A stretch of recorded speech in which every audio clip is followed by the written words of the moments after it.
Welcome to Grief Out Loud, a podcast from Dougy Center, the National Grief Center for Children and Families. I'm Jana DeCristofaro. How many siblings do you have? It's a simple question, but it's also one that can cause an emotional earthquake for those who are grieving. Do you answer just me to avoid the awkward silence? Do you tell the full truth and risk the painful follow-up questions? For Judy Lipson, this question used to feel impossible to answer. But over time, she found a way to honor her sisters, Margie and Jane, while also making space for her own grief. Judy is the author of A Celebration of Sisters, a book about love, loss, and the lifelong impact of sibling grief. Judy is the author of A Celebration of Sisters, a book about love, loss, and the lifelong impact of sibling grief. She joins us today to talk about what it was like to have both of her sisters die when all three of them were just young adults.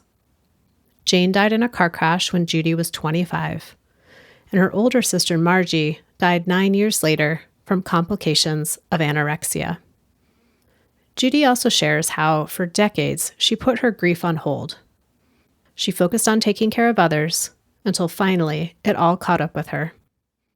Through writing, ice skating, and organizing a fundraiser in her sister's memory, Judy found ways to reconnect with them and keep their memories alive.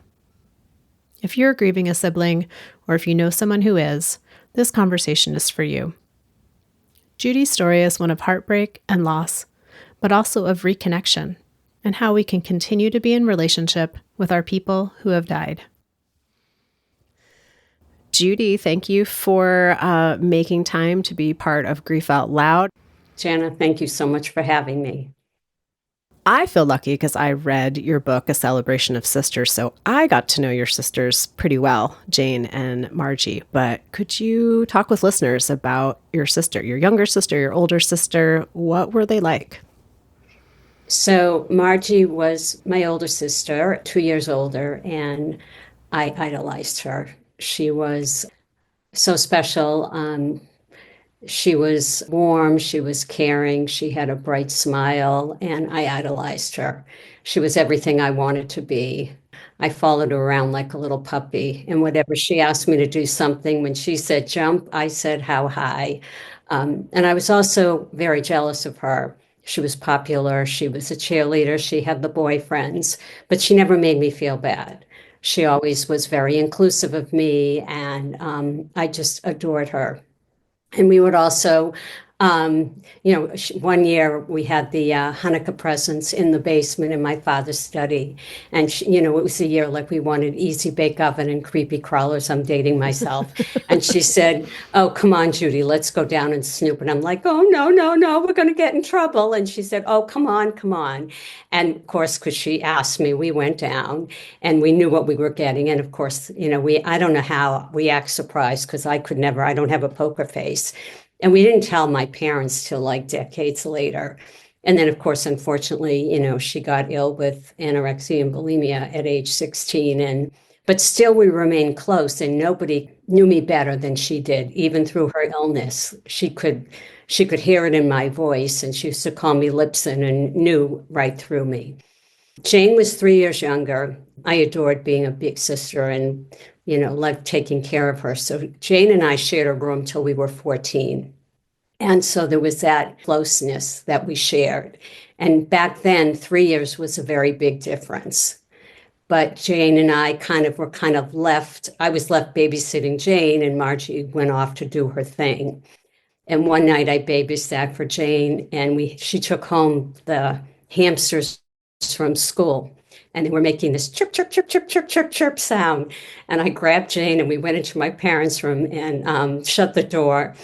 I was scared to death. I was like in 6th grade trying to act like the big shot, big sister, and she was in 3rd grade. Then we figured it out. It was the hamsters. And the biggest thrill was Margie didn't want to go away to overnight camp, and I did. And when Jane decided to go, and that we got to ride the sister bus, and that was a big thrill. But Jane and I were very much opposites. When she got older, I was not cool enough for her. One of the things I sat with as I was reading your book was how much you seem to love being a sister. And that seemed to be such a strong part of your identity and something that brought you a lot of joy. And I'm an only child, so sibling dynamics are a total mystery to me.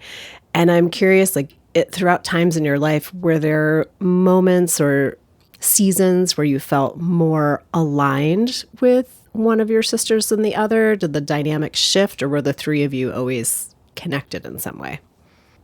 It definitely shifted when Jane and I were close because we shared a room. And then when we moved, when Margie got sick and Jane and I were kind of left, I was left with her to babysit, and Margie was in and out of hospitals or whatever. But Margie and I were always close. And then Jane and I kind of drifted because we were polar opposites. She was kind of wild, and I was kind of a nerd. And she was kind of, ashamed of me and who I was. And I think, she was going through her phase or whatever, but we all loved each other. That never waned, no matter what.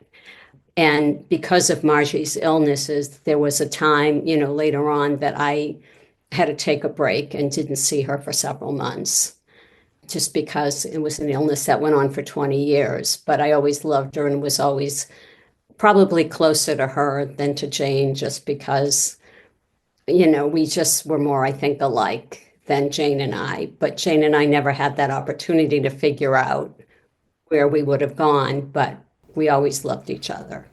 Yeah. So Jane died first when she was 22 and you were 25. At Right. that point in your relationship, were you still not very cool for her? Well, I was living in New York and she was in Boston. So geographically, we weren't in the same state, but we were close because we were sisters, but we didn't really see each other that much. I had picked her up in college, driven her home, and we got along fine, which I was kind of surprised because we were in the car together for 4 hours and we didn't kill each other. So I guess we did pretty well. But she was kind of at a crossroads with where she was going to go with her life. And I was, in a pretty successful career.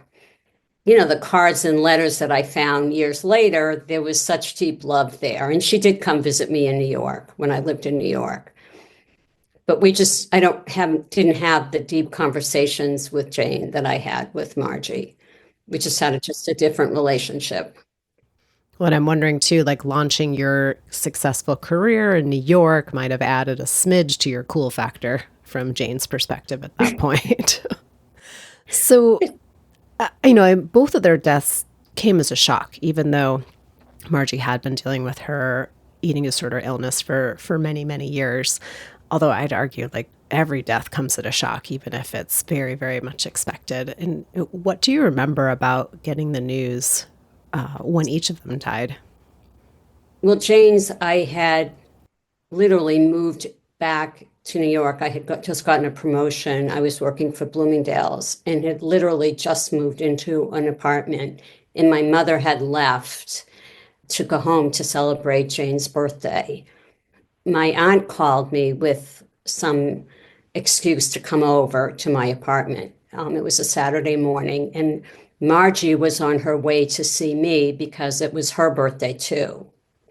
And birthdays are 2 days apart. So my aunt was there, and then I got the call from my parents, and it was just a total shock.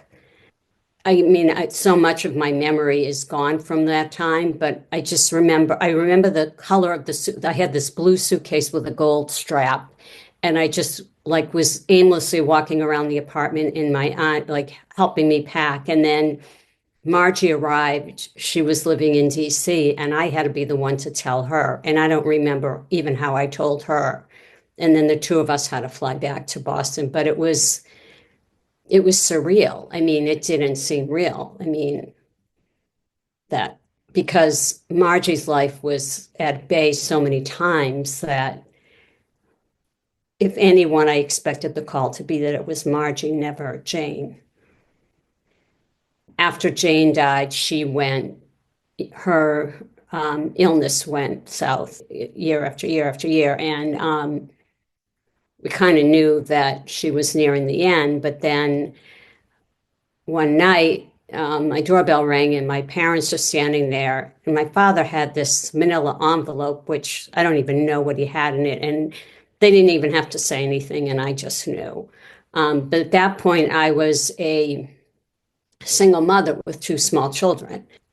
It was shocking still, but it was a very different, and it was, who am I now? Because I was the middle child. I was always the one that was kind of put aside. And now, who am I? And I think that was just, it was very, very surreal again. That core sense of identity got totally shaken up after that. And speaking of that, like I'm thinking about, because it was 10 years, about 9 years between Jane's death and Margie's death. What did you notice about how your role in the overall family dynamic changed? I didn't stop to even think about me. I just was so focused on my parents that I was living in New York, and then I got married and had my daughter, and then moved back to Boston because I felt I had to do it for my parents, and just felt like I had to be their sunshine and be there for them, that I didn't even think about myself. And then I was a single mother and just went on that treadmill and didn't even stop to think. So I was busy taking care of my parents, taking care of my kids, working, and didn't even stop. And then, and you've talked about this idea of like kind of having to put grief on hold, which, when sometimes people hear that, people think it's a really conscious decision, but oftentimes it's not very conscious. It's just like, these are the things I need to do and focus on. But when in your life did grief decide, like, hey, it's time to pay attention to me? Well, I think grief probably was there, but I also didn't know what it was. Like, I just want to make that distinction because I remember going back to work after I lost Jane, and I just was in a fog and I didn't understand. Here I was always, so strong and so resilient. And I'm sure I was experiencing some grief, but didn't know what it was. And then I just didn't have time. And over the years, even though I sort of shelved the grief, I always felt like something was missing and I didn't know what, like not, talking about or sharing my sisters or anything like that. I knew something was off, and I would be driving and all of a sudden, I'd pass like a street and like a memory would hit me, or I'd start crying for no reason. So there were snippets along the way, but for the most part, I kept going. But when my dad got very ill and I knew that his death was imminent, that's when it really hit me that I had to do this work, because not only him, but also my best friend was dying of lung cancer. So he died in 2011, and then she died in 2013. And these are people that I spoke to every single day. So that's when it really became clear, like, I need to give some conscious time and attention to these losses and to this grief. Right. And what did that start to look like for you? Well, I was thinking about this before I got on the call with you, actually, is that with Margie and Jane, I think I was like out of body, like absent for the whole grief experience. Like I don't really remember their funerals, or I wasn't there for I never really got to say goodbye to them or anything like that. With my father, I was there when he held his last breath. I gave the eulogy, the whole thing. So I really experienced his death. So I really knew what death was. So after his death, I went to a support group for people who had lost a parent. The social worker said to me, you really need to share your story. You should really start writing. And that kind of snowballed into writing and me realizing that I needed to take this further. that I really needed to grieve for Margie and Jane. That's when I started the fundraiser and really needed to do the intense grief work. And it was probably one of the hardest things I've ever done in my life. Well, I want to talk about the fundraiser and the ice skating. That has really a Right. big part of your story, but let's stay with that other piece a little bit of just like the intense grief work. And sometimes people hear that and they think like, oh, okay, yeah, do like, but what did it for you? Like, what did that actually look like? I know there's the writing, and what are some of the other components that went into that for you? It was going back and reliving and trying to remember the actual deaths and really understanding how the grief impacted my life. And it's somebody said to me that grief's defined me, and it really upset me. But grief is part of me. It's always going to be part of me. And how am I going to live with that and make that part of my life and give back to the community and make me understand how I need to face this? And my sisters are always part of me. I can't shelf them. And having them part of my life always fulfills me. It was understanding all of that. And it was extremely painful to relive their deaths and go back and really understand that. And also, Margie's illness layered into it. So it was also the grief and, the illnesses, but, and also carving out the restoration and taking care of me. And that's not being selfish. And that was a very difficult piece as well. What did you uncover in that process? Well, I got a two-part question because I love to ask a two-part question. So the first one I'm thinking about is what you just mentioned about delving a little bit more into the impact that Margie's illness had maybe on you and on your relationship kind of over the course of your time together. And then my second part of that question is, in that process, what did you uncover about your ongoing connection to both of them? So the first part is with Margie is that I think a piece of me wanted her to be somebody that she couldn't be, and accepting her as she was with the illness. In my head, I knew that if it was me, I would have been taken care of, but that the disruption that somebody's mental illness has on the entire family, I don't think I ever realized the impact of all of us and the stress and living, from crisis to crisis takes its toll on everybody. But trying to remember her for the beautiful person that she was, and how heartbroken I was at her funeral when the rabbi focused all on her illness, not on Margie, who she was, that, she was smart, she was kind, she was who she was as a person. She talked too much. Well, I think it speaks to that piece that we go back to again and again on the show of how when someone dies, especially if they die of a death that maybe is less understood or more stigmatized or in some way has this like essence of blame for the person who died, that their life gets reduced down just to what caused their death.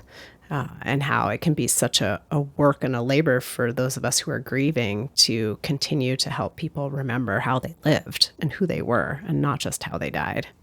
Well, in a sense, you sort of answered the second part of that question of, are there ways in which your sisters have come back to you in this process? And I'm curious if there are things that you reconnected with or rediscovered about Jane. It's interesting because Jane was great with kids, and it's now one of my daughters is a teacher, and I'm now the grandmother of three under five, and I see pieces of my sisters in my daughters and in my grandchildren. My daughter Jane is named for my sister Jane. My oldest grandson, I pulled out a picture because the pictures are the way that I sort of can remember my sisters. And my oldest grandson looks like Margie. My middle grandson with his coloring sort of resembles Jane. And my youngest, my granddaughter, is named for Margie. So it's sort of that they're living on in all of us. Margie and I people always said we looked alike. Whenever we'd go out, people thought we were twins, and I never saw the resemblance with Jane, but I've been trying to go through pictures and trying to resurrect the memories because that's the piece that I don't recall so much, and that's the piece that kind of haunts me. And I looked at a picture and I did a double take. I thought it was me, and it was Jane. So you came across something that showed that physical resemblance finally. Right. Okay, I swear we're going to talk about ice skating, but I have one more question for you before we do that. When people ask you the question, who's in your family or how many siblings do you have, how has your answer to that question maybe changed over the years? Okay. Dramatically. I used to say it's just me because I just couldn't answer it. And it's not the truth because the truth is I'm always the middle of three sisters. My sisters are I'm always the middle of three sisters. So today I always say I'm the middle of three, and sadly I lost both my sisters. But it's taken me a lot of years and a lot of therapy to be able to say that. But it's probably the hardest question anybody who's lost a sibling ever has to ask. And I used to just choke and hold my breath and not know how to answer that because when Jane died, was I the youngest? When Margie died, was I an only child? But no, that's not true. I'm always the middle. Okay, ice skating. Let's talk about the role ice skating, and you mentioned the fundraiser that you've created and giving back to the community. So tell us a little bit more about that. We all took ice skating lessons, and then Margie and I took a few private lessons. And mind you, okay, Margie was the graceful, the skater, the spin. I was never athletic. So she had the dress, that barely covered her rear end. Mine was a corduroy skirt down like almost to my knees. I never would even like jump off the ice or whatever. And Margie's like zooming around and whatever. Margie could have gone, to compete and go on, but my parents didn't want to make that commitment. So she stopped. And somehow, skating always was, I'd go out, recreationally or whatever. But it's something that, we all did as a family. And it's the fondest memories I have of my sisters. When I was going through the deepest grief process and therapy, skating was my release. I would skate as my outlet, and I learned to skate. Philanthropy has always been a big part of my life, and I wanted to do a fundraiser to honor my sisters, especially in November, because their birthdays and their anniversaries, it's 3 days in a row it's torture, and I just needed a focus to get me through those days.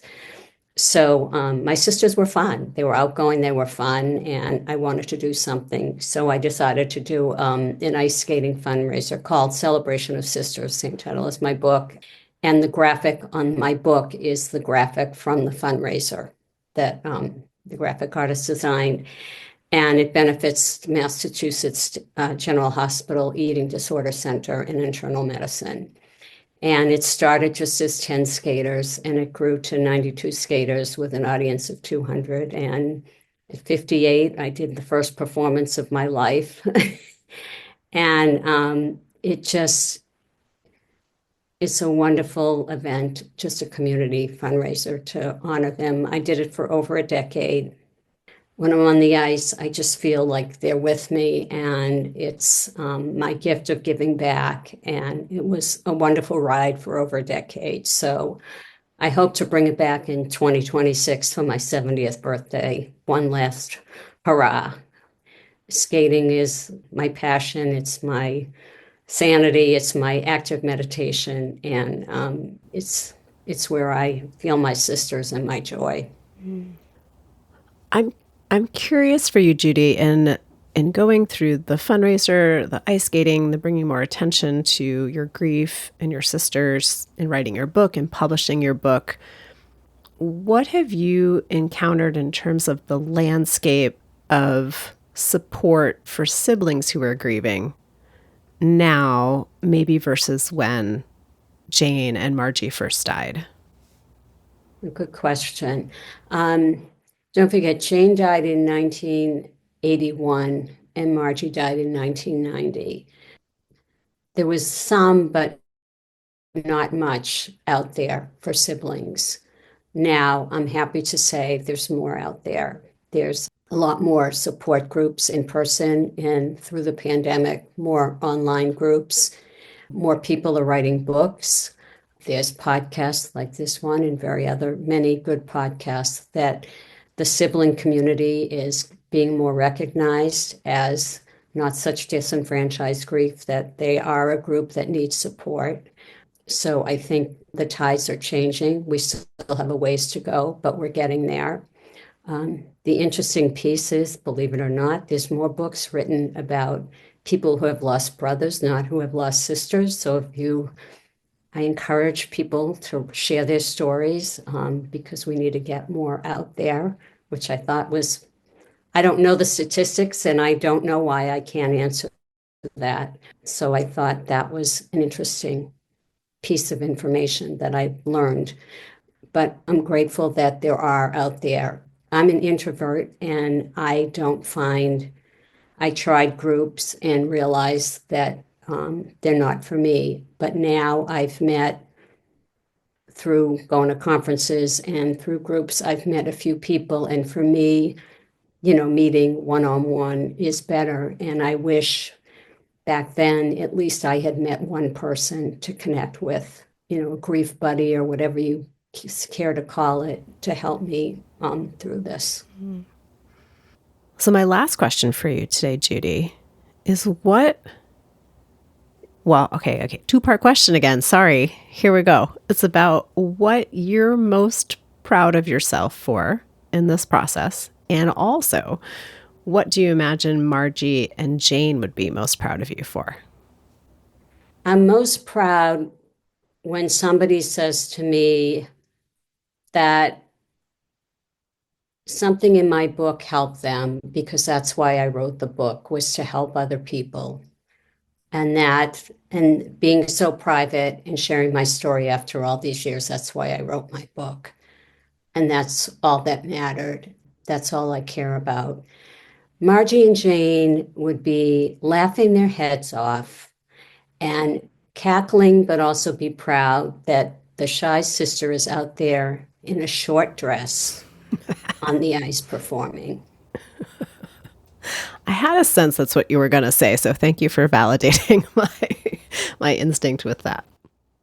Well, Judy, I imagine, and now you're going to be able to add many, many listeners to the list of people who are going to be helped, maybe by your book if they read it, but just by listening to you today and hearing our conversation and your memories of Jane and Margie, but also the process that you went through of maybe feeling disconnected from them in those early years of grief and the work you had to do to reconnect with them through working into your grief. So thank you for your book and thank you for taking time to be on the show.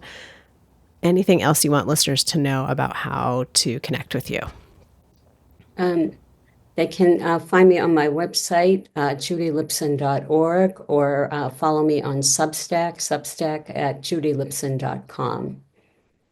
And my book is available on Amazon or any local bookstores, your independent bookstores. Well, listeners, I always link to all of these things in the show notes. So you'll be able to have a link to Judy's website and also to her book, A Celebration of Sisters. Judy, thank you again for making time to be part of the show and having this conversation. Thank you, Jana. So good to meet you. And listeners, I say it, it's 2025, but I'm going to keep saying it. Thank you for being part of our show, being part of the community, for tuning in and sharing episodes with people who you think might be helped by what we're talking about. If you'd like to reach out to me, you can reach me at griefoutloud@dougy.org. It's DOUGY.org. That's also our main website where you can find information about our local programming, all of our free downloadable resources, and each and every episode of Grief Out Loud. I'm excited, as always, to share that the podcast is sponsored in part by the Chester Stephan Endowment Fund. Grief Out Loud is a production of Dougy Center, the National Grief Center for Children and Families in Portland, Oregon. Thanks again for listening. We hope you'll join us again next time.